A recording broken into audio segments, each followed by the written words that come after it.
နိုင်ငံများ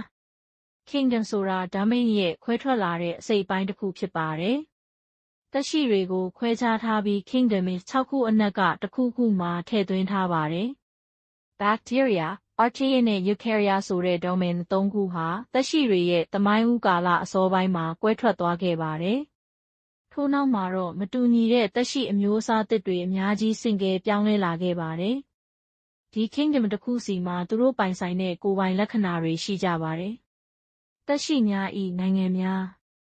သက်ရှိတွေကို Kingdom 6 ခုအဖြစ်ခွဲခြားထားပါတယ်။ Archaea နဲ့ Bacteria domain တွေအတွင်းမှာ Kingdom 2 ခုရှိပြီးဒီတို့ကတော့ Archaebacteria Kingdom နဲ့ Eubacteria Kingdom တို့ဖြစ်ပါတယ်။သူတို့ရဲ့ကွာခြားချက်တွေဟာအဓိကအားဖြင့်သက်ရှိတွေရဲ့ metabolism နဲ့ genetics ဖွဲ့စည်းပုံအပေါ်အခြေခံပါတယ်။ Eukarya domain အတွင်းမှာတော့ Kingdom 4 ခုရှိပါတယ်။ဒီတို့ကတော့ Protista, Fungi, Plantae နဲ့ Animalia တို့ပဲဖြစ်ပါတယ်။ Virus များ Virus တွေကိုတော့သက်ရှိတွေရဲ့ Kingdom 6 ခုမှာထည့်သွင်းမထားပါဘူး။ Virus တွေကိုသက်ရှိတွေအဖြစ်မသတ်မှတ်ထားပေမဲ့သူတို့ဟာအေးမိခြင်းနဲ့တုပ်ကွေးကဲ့သို့သောအဖြစ်များတဲ့ရောဂါတွေကိုသာမက HIV လိုမျိုးပိုမိုပြင်းထန်တဲ့ရောဂါတွေကိုပါဖြစ်ပွားစေပါတယ်။ Virus များ၏လက္ခဏာများနံပါတ် Virus တွေကိုယေဘုယျအားဖြင့်အသက်ရှင်နေတယ်လို့မယူဆပါဘူး။နံပါတ် သူတို့ဟာအလွန်သေးငယ်တဲ့20ကနေ400 nanometers အတွင်းရှိပြီး cell ဖွဲ့စည်းပုံမပါဝင်တဲ့အမှုန်တွေဖြစ်ကြပါတယ်။နံပါတ် Virus အမှုန်တစ်ခုစီမှာ protein code နဲ့ဖုံးအုပ်ထားတဲ့ DNA ဒါမှမဟုတ် RNA ပါဝင်ပါတယ်။နံပါတ် သူတို့ဟာ parasites တွေဖြစ်ကြပြီးအပင်တွေနဲ့တိရစ္ဆာန်တွေမှာရောဂါတွေကိုဖြစ်စေပါတယ်။နံပါတ် ရောဂါကူးစက်ခံရတဲ့ cells တွေအတွင်းမှာရှိတဲ့ virus တွေဟာအခြားသော host cells တွေစီကိုထပ်မံကူးစက်ဖို့အတွက်သူတို့ကိုယ်တိုင်ပွားယူနိုင်ပါတယ်။နံပါတ် Virus တွေဟာရွေ့လျားခြင်းအစာစားခြင်းစွန့်ထုတ်ခြင်းအာရုံခံတုံ့ပြန်ပြသခြင်းဒါမှမဟုတ်ကြီးထွားခြင်းတွေမပြုလုပ်နိုင်ဘဲအသက်ရှင်နေတဲ့ host cells တွေအတွင်းမှာသာမျိုးပွားနိုင်ပါတယ်။နံပါတ် Virus ဟာ host cells တွေရဲ့အပြင်ဘက်မှာအသက်မရှင်နိုင်ပါဘူး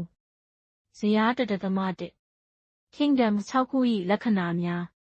ဇယား 1.1 မှာဆိုရင် biology ဆိုင်ရာ Kingdom 6 ခုရဲ့လက္ခဏာတွေကိုအသေးစိတ်ဖော်ပြထားပါတယ်။ဒီဇယားကို Kingdoms လက္ခဏာများဥပမာများနဲ့ပုံကျမ်းများဆိုပြီးကော်လန် 4 ခုနဲ့ဖွဲ့စည်းထားပါတယ်။နံပါတ် Archaebacteria Kingdom အတွက်လက္ခဏာတွေကတော့ရှေးကျခြင်းပြင်းထန်ဆိုးရွားတဲ့ပတ်ဝန်းကျင်တွေမှာနေထိုင်ခြင်း procreate ဖြစ်ခြင်းcell တစ်ခုတည်းပါဝင်ခြင်းနဲ့နေမဲ့အခြေအနေမှာသာရှင်သန်နိုင်ခြင်းတို့ဖြစ်ပါတယ်။ပေးထားတဲ့ဥပမာတွေကတော့ Thermophil နဲ့ Methanogens တို့ဖြစ်ပါတယ်။ပုံကျမ်းမှာတော့တုပ်ချောင်းပုံသဏ္ဍာန် Thermophiles တွေကိုပြသထားပါတယ်။နံပါတ် Eubacteria Kingdom အတွက်လက္ခဏာတွေမှာ procreate ဖြစ်ခြင်းcell တစ်ခုတည်းပါဝင်ခြင်း autotroph ဒါမှမဟုတ် heterotroph ဖြစ်ခြင်းနဲ့ binary fission နည်းနဲ့ asexual reproduction မျိုးပွားခြင်းတို့ပါဝင်ပါတယ်။ဥပမာတွေကတော့ bacteria နဲ့ cyanobacteria တို့ဖြစ်ပါတယ်။ပုံကျမ်းမှာတော့ကွင်းဆက်တွေအဖြစ်ရှိနေတဲ့စက်လုံးပုံသဏ္ဍာန် bacteria တွေကိုပြသထားပါတယ်။နံပါတ် Protista Kingdom အတွက်လက္ခဏာတွေကတော့ eukaryote ဖြစ်ခြင်းcell တစ်ခုတည်းပါဝင်ခြင်း autotroph ဒါမှမဟုတ် heterotroph ဖြစ်ခြင်းနဲ့ asexual reproduction ဒါမှမဟုတ် sexual reproduction မျိုးပွားခြင်းတို့ဖြစ်ပါတယ်။ဥပမာတွေကတော့ amoeba, euglena, slime နဲ့ paramecium တို့ဖြစ်ပါတယ်။သက်ဆိုင်ရာပုံကျမ်းမှာတော့ cell တစ်ခုတည်းပါဝင်တဲ့ paramecium ကိုပြသထားပါတယ်။နံပါတ် Fungi Kingdom အတွက်လက္ခဏာတွေကတော့ eukaryote ဖြစ်ခြင်းcell တစ်ခုတည်းဒါမှမဟုတ် cells များစွာပါဝင်ခြင်း heterotroph ဖြစ်ခြင်းနဲ့ asexual reproduction ဒါမှမဟုတ် sexual reproduction မျိုးပွားခြင်းတို့ဖြစ်ပါတယ်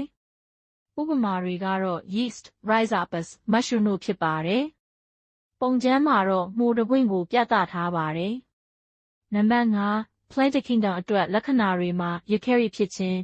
cell များစွာပါဝင်ခြင်း autotroph ဖြစ်ခြင်းနဲ့ vegetative နဲ့ asexual reproduction ဒါမှမဟုတ် sexual reproduction မျိုးပွားခြင်းတို့ပါဝင်ပါတယ်။ဖော်ပြထားတဲ့ဥပမာတွေကတော့ algae, liverworts, mosses, ferns, conifers နဲ့ angiosperms တို့ဖြစ်ပါတယ်။ပုံကျမ်းမှာတော့အစိတ်လုံပင်ဖြစ်တဲ့နေကြာပန်းတွေကိုသရုပ်ဖော်ထားပါတယ် နံပါတ်6 Animalia Kingdom အတွက်လက္ခဏာတွေကတော့ eukaryote ဖြစ်ခြင်း cells များစွာပါဝင်ခြင်း heterotroph ဖြစ်ခြင်းနဲ့ asexual reproduction ဒါမှမဟုတ် sexual reproduction မျိုးပွားခြင်းတို့ဖြစ်ပါတယ်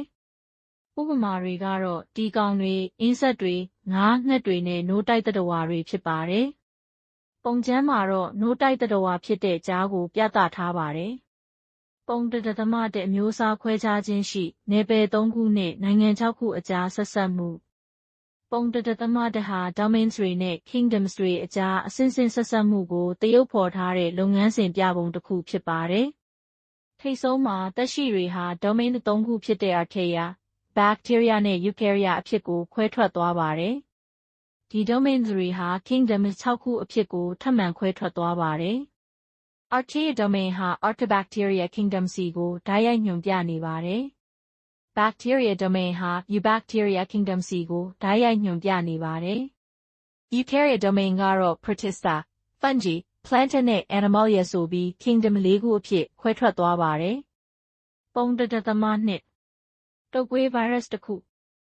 ပုံ1.2ဟာတုပ်ကွေး virus ရဲ့ဖြတ်ပိုင်းပုံကျမ်းကိုပြသထားပါတယ်။